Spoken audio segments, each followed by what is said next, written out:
ఎన్నడా తంబి ఇది సత్యం మాట. Gang leader పాట ఒకటి వాడారు బ్యాక్గ్రౌండ్లో.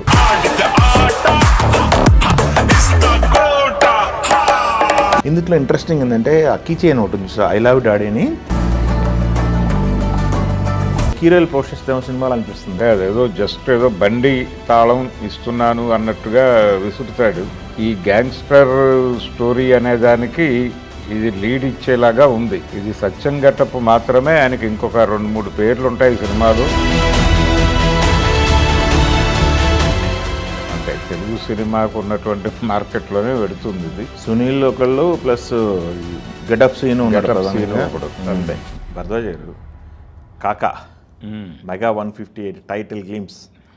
అంటే ఈ టైటిల్ మీద రకరకాల స్పెక్యులేషన్స్ నడిపి, క్యూరియాసిటీ నడిపి ఫైనల్గా అంటే మొదట ఇది బయటకు వచ్చింది కాకా అనేది. అదే కాకాజీ అని బయటకు వచ్చింది. కాకాజీ అని బయటకు వచ్చింది. ఫైనల్గా కాకానే స్థిరపరిచారు. అయితే మధ్యలో కదిరి నరసింహుడు అనే టైటిల్ ఒకటి సర్క్యులేట్ అయింది. అది ఆయన ఏదో లీక్ చేసే ప్రయత్నం చేశారు. ఆ కొరియన్ కనకరాజు సక్సెస్ మీట్లో చిరంజీవి గారు అదేదో కదిరి అనటంతో జనాలందరూ అలా ట్రావెల్ అయ్యి కదిరి నరసింహుడు అనేదే టైటిల్ అని ఫిక్స్ అయ్యారు. తర్వాత ఇప్పుడు సర్ప్రైజ్ ఇస్తూ కాకా అని చెప్పడం అంటే మనకిప్పుడు అర్థమవుతుంది ఏంటంటే ఆ సక్సెస్ మీట్లో చిరంజీవి గారి ప్రసంగం కూడా డిజైన్డ్ అని మనం ఇంతకుముందు అనుకున్నాం. అవునవును. అక్కడ తమన్ రావటము ఇదంతా కూడా అకార్డింగ్ టు స్క్రీన్ ప్లేనే నడిచింది అనేది ఇప్పుడు క్లారిటీ వచ్చింది. కనుక కాకా అనే పేరుతో ఇప్పుడు చిరంజీవి గారు మళ్ళీ గ్యాంగ్ లీడర్ పాట ఒకటి వాడారు బ్యాక్గ్రౌండ్లో. అవునవును. వాడి ఆ చిక్కు చేయలం ఆ బిట్టు వాడుతూ తమన్ గారు ఆయన పద్ధతిలో ఆయన దాన్ని మేకప్ చేసుకుంటూ నడిపాడు. అట్రాక్టివ్గా ఉంది. అలాగే చిరంజీవి గారి పెర్ఫార్మెన్స్ అంత దాకా వెళ్ళే పరిస్థితి లేదు దీనిలో. జస్ట్ లుక్ రివీల్ చేశారు. ఆ లుక్ కూడా సినిమాలో ఒక పార్ట్లో ఉండేటువంటి లుక్ మాత్రమే ఇది. ఇంకో 3-4 వేరియేషన్స్లో కనిపించబోతున్నాడు అనే ఇండికేషన్ కూడా ఇచ్చారు ఇందులో. అవునండి. సుదీర్ఘమైన గ్లిమ్స్ ఇది. అంటే 3 నిమిషాలు ఉంది గ్లిమ్స్. 3 నిమిషాల్లో కూడా మీకు ఎక్కడ ఒకే ఏరియాలో నడిచింది అది. అవును, ఒకే ఏరియాలో నడిచింది. ఆయన ఏదో ఒక అంటే మొదటి నుంచి వాళ్ళు చెప్తోంది ఇది గ్యాంగ్స్టర్ స్టోరీ అని చెప్తున్నారు. ఈ గ్యాంగ్స్టర్ స్టోరీ అనే దానికి ఇది లీడ్ ఇచ్చేలాగా ఉంది ఇప్పుడు రిలీజ్ అయినటువంటి గ్లిమ్స్. అవును. ఆ గన్స్ అవన్నీ గన్స్ మాత్రమే కాదు, అది సముద్రంతో లింక్ అయి ఉన్నటువంటి వ్యాపారం. వాల్తేరు వీరయ్య కూడా సముద్రంతో లింక్ ఉన్నటువంటి వ్యవహారమే. ఓకే. ఈ సినిమా కూడా సముద్రంతోనే లింక్ అయి నడుస్తోంది. రొయ్యల వ్యాపారం. అదే సముద్రంలో పెట్టారా లేకపోతే తూగు పాగోల్లో పెట్టారా అనేది చూడాలి. లేదులేండి, సముద్రంతో లింక్ అయితేనే మనకి. ఓకే. ఆ డైలాగ్ కూడా ఉంది కదా, తమిళనాడు చెన్నై ఎయిర్పోర్ట్కి సరుకు వస్తుందా రాదా అని అడగటం. చెన్నై పోర్ట్కి ఇది సత్యం మాట అని చెప్పడం ఆయన సత్యం అన్న. ఇవన్నీ అంటే క్యారెక్టర్ పేరు కూడా రివీల్ చేశారు. సత్యం అనేది ఒక ఏరియాలో పేరు మాత్రమే. ఈ పాత్ర బహురూపిగా ఉంటుంది సినిమాలో. ఈ బహురూపాలలో ఒక రూపం తాలూకా పేరు మాత్రమే మనకి ఇప్పుడు చెప్పారు.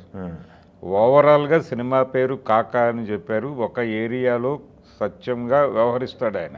అదే ఇంకొక ఏరియాలో ఇప్పుడు అందరూ మాట్లాడుకుంటున్నట్టుగా ఈ కదిరి నరసింహుడు అనే ఇది కూడా ఉండి ఉండవచ్చు ఎక్కడైనా. అదే అంటే ఇది జనరల్గా మనం ఫాలో అవుతున్నటువంటి స్క్రీన్ ప్లే సిస్టము ఒక రకంగా అజ్ఞాతవాసం, మహాభారతంలో అజ్ఞాతవాసం సంబంధించి ఆ ఫ్రేమ్లోనే వెడుతున్నాయి ఈ గ్యాంగ్స్టర్ స్టోరీలన్నీ. ఇది కూడా అదే ధోరణిలో వెళ్ళే కథలాగా కనిపిస్తోంది. అంటే ఒక భాషలాగా, ఒక దీనిలాగా, ఒక అంతే, ఒక జెంటిల్మెన్ లాగా, ఒక భాషలాగా అంతే. ఓకే. ఆ స్టైల్లోనే ఉంటుంది. ఆ స్టైల్లో ఉంటూనే అంటే ఆయన ఇంకా ఇక్కడ ఒకలా కనిపిస్తూ ఉంటాడు, ఇంకో చోట ఇంకోలా ఉంటాడు. ఒరిజినల్ స్టోరీ ఒకటి ఉంటుంది. ఇందులో ఇంట్రెస్టింగ్ ఏంటంటే అక్కీ చైన్ ఒకటి ఉంది ఐ లవ్ డాడీ అని, అది ఇంట్రెస్టింగ్ కీరోల్ ప్రోసెస్ సినిమాలు అనిపిస్తుంది. అవును, మేజర్ రోల్. అంటే అదేదో జస్ట్ ఏదో బండి తాళం ఇస్తున్నాను అన్నట్టుగా విసురుతాడు, అది కింద పడిపోతుంది, దానికి ప్రాధాన్యత ఉంది అనేది చెప్తాడు. అది ఎక్కడి వరకు ప్రాధాన్యత అదే అనేది నెమ్మదిగా చెప్తారు. అలాగే ఒక్కొక్క లేయర్లో ఒక్కొక్క కథ నడుస్తుంది. అలా ఒక 3-4 కథల మీదుగా నడిచేటువంటి క్యారెక్టర్ ఇది. అలా ఈ సినిమాకి సంబంధించి ఆయన ఈ గ్లిమ్స్లో చాలా విషయాలు చెప్పకనే చెప్పేశాడు. అవునవును చెప్పేశాడు. ఇద్దరు సునీల్ క్యారెక్టర్ కూడా రివీల్ చేశాడు, ఇంకెవరిని. సునీల్ ఒకళ్ళు ప్లస్ గెటప్ సీను ఒకడు అంతే. గెటప్ సీను రెగ్యులర్గా చిరంజీవి గారి సినిమాల్లో కనిపిస్తున్నాడు ఈ మధ్య. అవును, అందులో భాగంగానే తను కూడా కనిపించాడు తప్ప ఇంకా మిగిలిన పాత్రలు వేటిని, అనస్వరాన్ని కానీ మరొకళ్ళని కానీ చూపించలేదు, నివేదా పేతురాజు కానీ ఎవరూ కనిపించలేదు. అదే ఇది జస్ట్ ఆయన లుక్, ఒక ఏరియాలో లుక్ రివీల్ చేశాడు. రెండోది టైటిల్కి సంబంధించినటువంటి సందిగ్ధాన్ని తొలగించాడు ఆయన. ఇంకొకటి మనం గమనించాలి, ఇక్కడ డేట్ వేస్తారు 13 జనవరి. 13 జనవరి అన్నారు. 13 జనవరి అంటే వాళ్ళు 2027-13. ఇప్పుడు ఇంకో సినిమా ఉంది వెంకటేష్ గారి సినిమాకి డేట్ వేస్తారు కదా. అవునవును 12 కదా వాళ్ళు 12. అవును, వాళ్ళు 12 వేశారు, వీళ్ళు 13 వేశారు. కాబట్టి వెంకటేష్ సినిమా చూసిన ఆడియన్స్ అక్కడ సరదాగా ఎంటర్టైన్ అయ్యి ఇక్కడికి వచ్చేసరికి ఇందులో ఎమోషను అన్నీ మిక్స్ అయి ఉంటాయి. ఎంటర్టైన్మెంట్ ఎమోషన్ బ్లెండ్ అన్నీ కలిసి ఉంటాయి కాబట్టి ఈ ధోరణిలోకి అడాప్ట్ అవుతారు. ఇక అంటే 13వ తారీఖు ఇంకెవరు రిలీజులు పెట్టుకున్నట్టుగా కనిపించడం లేదు. 14, 15 కూడా ఉన్నాయి సినిమాలు. 14, 15 ఉన్నాయి. మొత్తం 5, 6 అనుకున్నాం మనం. 13వ తారీఖు సోలో డేటే చిరంజీవి గారి సోలో డేట్ వదిలేశారు. మొదట అదే రోజు సంబరాల ఏటిగట్టు అనుకున్నారు కానీ 11వ తారీఖు అది 11వ తారీఖు. అంటే మనకి ఇక్కడ సంక్రాంతి మొదలయ్యేది మెగా అల్లుడితో మేనల్లుడు సంబరాల ఏటిగట్టు సాయి ధరమ్ తేజ్తో సాయి దుర్గతేజ్గా మాట్లాడాడు ఇప్పుడు ఆయన. అవునవును, సాయి దుర్గతేజ్తో మొదలై వెంకటేష్ గారు, చిరంజీవి గారు, ఆ తర్వాత శర్వానంద్ 14వ తారీఖు పెట్టేశారు. శర్వానంద్ సినిమా ఉంది, శ్రీను వైట్ల కాంబోలో వస్తున్న సినిమా. దాని మీద కూడా కొంత అంచనాలు ఉన్నాయి.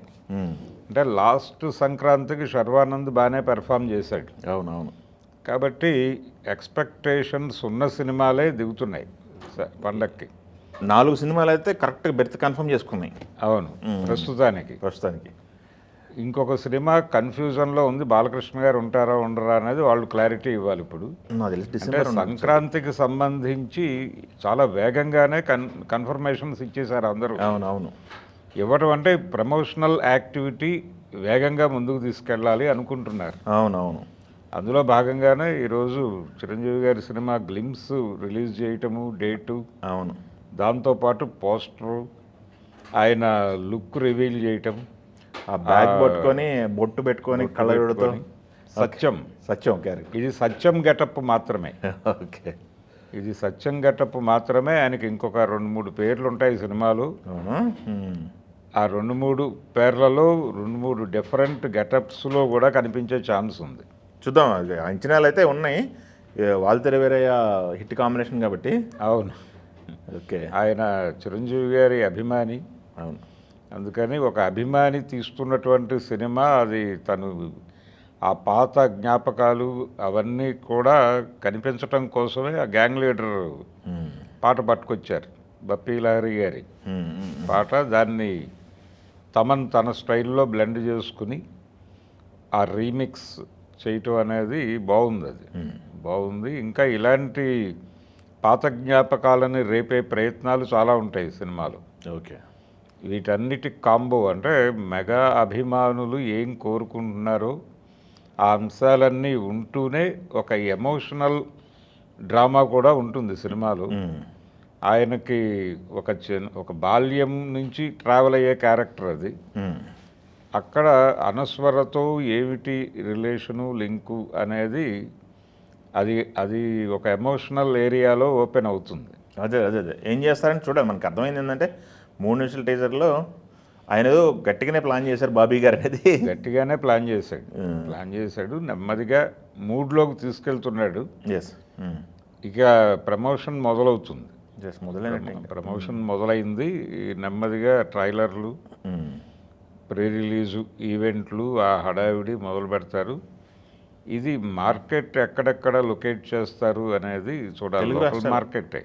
తెలుగు రాష్ట్రాలు ప్లస్ తెలుగు సినిమా అంతే, అచ్చమైన తెలుగు సినిమా అంతే. తెలుగు సినిమాకు ఉన్నటువంటి మార్కెట్లోనే పెడుతుంది ఇది. కొట్టాలి. ఆయన రికార్డు ఆయన బదులు కొడతారు లేదు. అంటే ఆయన రికార్డు కాదు, ఇప్పుడు కొడుకు రికార్డు ఉంది కదా, పెద్ద రికార్డు కొట్టాలి ఇప్పుడు. ఇప్పుడు లోకల్ సినిమా ఆయన రికార్డు 375 కోట్లు అయింది. ఇది అదే pan India cinema. Pan India cinema అయినా దాని పెర్ఫార్మెన్స్ ప్రధానంగా తెలుగు రాష్ట్రాల్లోనే నడిచింది. అదేలేండి. లోకల్ మార్కెట్లో అది పెద్ద రెవెన్యూ తీసుకొచ్చిన సినిమాగానే ఉంది కాబట్టి దాన్ని కొట్టాల్సినటువంటి రెస్పాన్సిబిలిటీ ఇప్పుడు చిరంజీవి గారి మీద ఉంది. చూద్దాం. ఓకే. పెద్దిని దాటి వెళ్ళాలి. అదంతా వచ్చింది అది. అదేలేండి 450 ప్లస్ 400 దాటి వెళ్ళింది 450.